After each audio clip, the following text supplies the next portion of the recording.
Shalom, bagaimana kabarnya? Katakan saya sehat, kuat, makmur, panjang umur, awet muda, dan selalu diberkati Tuhan. Amin. Ya, malam hari ini saya akan berbicara satu topik, yaitu tentang perkenanan Tuhan, saudara-saudaraku. Banyak orang mencari bagaimana supaya Allah berkenan atas kehidupannya, berkenan atas pelayanannya, berkenan atas persembahan mereka, berkenan atas pujian penyembahan yang mereka naikkan. Mungkin mereka berpuasa ketika besoknya mereka mau melayani Tuhan, dan tidak sedikit mereka menjaga agar hadirat Tuhan menurut mereka tidak keluar dari diri mereka. Mereka menjaga perkataan mereka, mereka menjaga perbuatan mereka, mereka menjaga biar mereka tetap benar, mereka menjaga tingkah laku mereka biar tidak menyakiti sesamanya, mereka menjaga kekudusan mereka, kesucian hati mereka, mereka menjaga perbuatan mereka, saudara-saudaraku. Apakah itu salah? Tidak, itu baik, saudara-saudaraku. Tetapi yang perlu saya sampaikan dan yang perlu saudara tahu, saudara-saudaraku, bahwa perkenanan Tuhan atas hidupan kita, perkenanan Tuhan atas pelayanan kita, perkenanan Tuhan atas keluarga kita, pekerjaan kita, persembahan kita, pujian penyembahan kita, bukan berdasarkan perbuatan kita, saudara-saudaraku. Bukan berdasarkan usaha baik kita, usaha benar kita, bukan berdasarkan upaya kita, saudara-saudaraku. Tidak mungkin kita bisa berkenan dengan segala usaha kita, saudara-saudaraku. Tetapi kita bisa berkenan di hadapan Tuhan karena satu, yaitu darah Yesus. Amin. Saudara ingat kisah tentang bangsa Israel keluar dari tanah Mesir? Saudara buka di dalam Keluaran 12. Keluaran 12, saya bacakan di ayat yang ketiga. Keluaran 12 ayat yang ketiga. Katakanlah kepada segenap jemaat Israel, pada tanggal 10 bulan ini diambillah oleh masing-masing seekor anak domba, menurut kaum keluarga seekor anak domba untuk tiap-tiap rumah tangga. Nah, ayat yang kelima, anak domba itu harus jantan, tidak bercela, berumur setahun. Kamu boleh ambil domba atau kambing. Ayat yang ketujuh, saudara-saudaraku, kemudian dari darahnya haruslah diambil sedikit dan dibubuhkan pada kedua tiang pintu pada ambang atas, pada rumah-rumah di mana orang memakannya. Nah, ini yang terjadi ayat yang ke-12, saudara-saudaraku, sebab pada malam ini aku akan menjalani tanah Mesir, dan semua anak sulung dari anak manusia sampai anak binatang akan kubunuh, dan kepada semua Allah di Mesir akan kujatuhkan hukuman. Akulah Tuhan. Saudara-saudaraku, Tuhan memerintahkan untuk bangsa Israel sebelum keluar dari tanah Mesir, mereka harus menyembelih seekor domba jantan yang tidak bercela dan berumur setahun. Nah, darahnya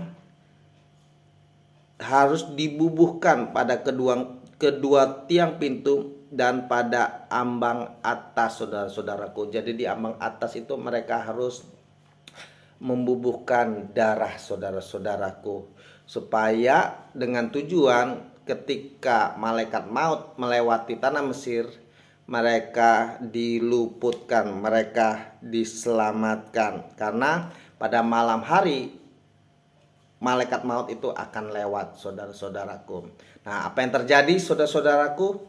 Banyak kematian anak-anak sulung pada saat itu. Ini adalah tulah yang ke-10 yang diberikan Allah kepada bangsa Israel, saudara-saudaraku, dari anak-anak manusia sampai anak binatang, semuanya yang sulung mati, saudara-saudaraku. Nah, yang menjadi pertanyaannya, ketika di dalam rumah orang-orang yang membubuhkan darah pada tiang-tiang pintu rumah mereka, saudara-saudaraku, apakah di dalam rumah mereka itu ada orang-orang yang pembohong?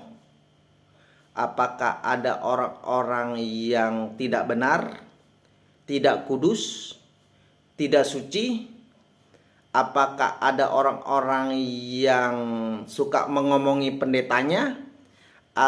Adakah orang-orang yang pelacur di sana? Atau adakah orang-orang yang melakukan ketidakbenaran, kelaliman? Ada, saudara-saudaraku, pasti ada. Dari sekian bangsa Israel yang telah membubuhkan tiang-tiang mereka dengan darah, pasti banyak orang-orang yang dikategorikan tidak benar, saudara-saudaraku. Nah, sebaliknya, di bangsa Mesir yang tidak membubuhkan tiang-tiang pintu mereka dengan darah, apakah di sana banyak orang suci? Ada, saudara-saudara. Apakah di sana ada orang yang menjaga perkataannya dengan baik? Ada, saudara-saudaraku. Apakah ada di sana orang yang mempersembahkan yang benar di hadapan Allah mereka? Ada, saudara-saudaraku. Apakah ada orang yang menjaga hidup mereka tetap benar di hadapan Tuhan mereka? Ada, saudara-saudaraku. Tetapi kenapa anak-anak sulung mereka mati? Jadi intinya, saudara-saudaraku, mereka diselamatkan bukan karena perbuatan mereka, tapi karena darah. Malaikat maut itu lewat, tidak membunuh orang-orang yang di dalam itu atau anak-anak sulung itu, tidak melihat perbuatan mereka, tapi melihat darah di tiang pintu itu, saudara-saudaraku. Nah, kalau saudara baca di dalam Ibrani pasal 10 ayat yang ke-19, jadi saudara-saudaraku, oleh darah Yesus kita sekarang penuh keberanian dapat masuk ke dalam tempat kudus. Jadi kalau kita bisa melayani Tuhan, kita bisa berkenan di hadapan Tuhan, kita bisa mempersembahkan pujian penyembahan kepada Tuhan, itu karena darah Yesus, saudara-saudaraku. Nah, 1 Korintus 6 ayat 20 mengatakan, sebab kamu telah dibeli dan harganya telah lunas dibayar. Siapa yang bayar, saudara-saudaraku? Yaitu Yesus melalui pengorbanannya di kayu salib. Yesus sudah mati bagi engkau. Yesus sudah mati bagi hidupmu. Yesus sudah membayar kutuk-kutukmu, sudah menanggung segala dosa-dosamu, sudah menanggung segala perbuatan ketidakbenaranmu, sudah menanggung segala dustamu, sudah menanggung segala kejelekanmu, kelemahanmu, sakit penyakitmu, segala kebangkrutanmu, masa depanmu yang suram, saudara-saudaraku, sudah Yesus tanggung di kayu salib. Dan dia sudah memberikan kebaikan demi kebaikan, kemurahan demi kemurahan belaka, sudah mengikuti hidup saudara. Amin, saudara-saudaraku. Jadi kita bisa diselamatkan, kita bisa memperoleh kemenangan demi kemenangan, kita bisa memperoleh kekuatan sampai hari ini kita boleh ada sebagaimana kita ada, saudara-saudaraku. Itu bukan karena kekuatan kita, itu bukan karena perbuatan baik kita, itu bukan karena usaha kita, itu bukan karena apa yang kita lakukan, saudara-saudaraku, tetapi itu karena darah Yesus. Amin. Ya, semoga melalui perenungan malam hari ini saudara-saudara diberkati Tuhan.